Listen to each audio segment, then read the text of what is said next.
Good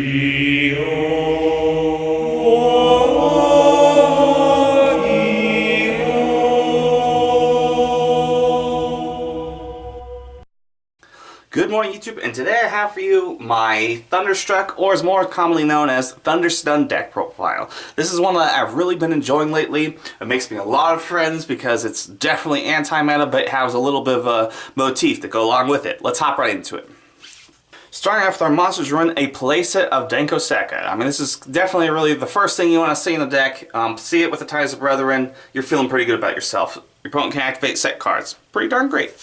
Next, run a playset of Thunder King Ryo. Again, another one of those cards you don't mind seeing in your opening hand because it lets you go off with Ties of the Brethren. Opponent can add cards from the deck to the hand. You can negate Inherit Special Summons by tributing itself. It's nice that we have this back to 3, and so we play it at 3. Next, run 2 Lightning Rod Lords. I play it at 2 because you don't really want to see it in your opening hand. You want to bring it out with Ties of the Brethren.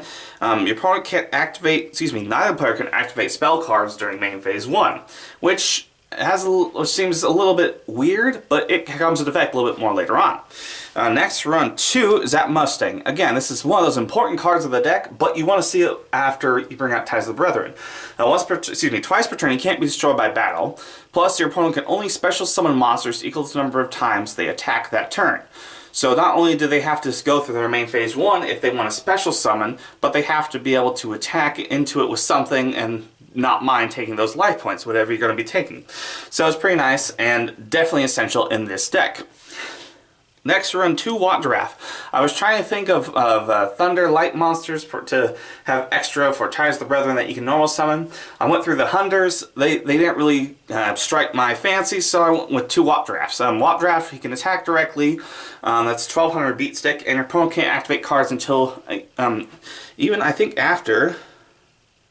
Can't activate spells, traps, or monster effects until the end phase of this turn.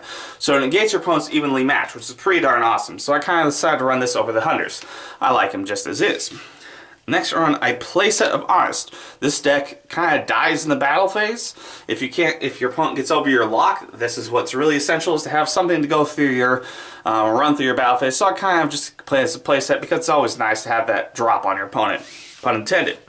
A playset of Effect Veilers. This is definitely something you can replace with something else. I like it because it gives it a little bit of access to Synchros, and you don't mind normal summoning Effect Veiler as much as you do some Cherries or Ghost Reaper or one of those targets. Moving on to our spells, run a playset of Ties of the Brethren. This is essential. You want to see it in your opening hand. If you don't, you're feeling pretty rough. Play it with Denko Sekka, Thunder King Ryo. You bring out one of the other monsters, and you have a pretty darn nice lock. Next, we're going to playset of Left Arm Offering. Again, your hand isn't really as important as your field. I know it's kind of simple-minded, but you just want to see your Ties of the Brethren as quick as possible. This gives you access to that. A playset of Paw Duality, Paw Desires, because again, you want to see your Ties of the Brethren and your monsters as quick as possible, so you play as playset. More consistency cards, Hand Destruction. This is one that's a little bit iffy, but in testing, it's proved out to be pretty darn nice. 1 Day of Peace is really darn nice to keep in this kind of a deck. Gives you extra deck thinner and protects you for a turn. Upstart Goblin, Monster Reborn, Soul Charge, just in case your opponent does get through your nice little lock. You can bring back hopefully some cards to give you that edge, hopefully, back again.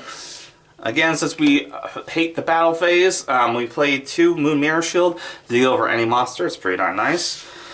2 Terminal World. What this card says is no main phase 2 for both players. It's pretty darn nice. So if you have it in combination off with your Lightning Rod Lord, your opponent can't activate spell cards in main phase 1 or 2. Pretty darn nice. And we only play 2 traps. Those are anti-spell fragments. This is great in today's meta. It doesn't really hurt whenever you have Denko Sekka.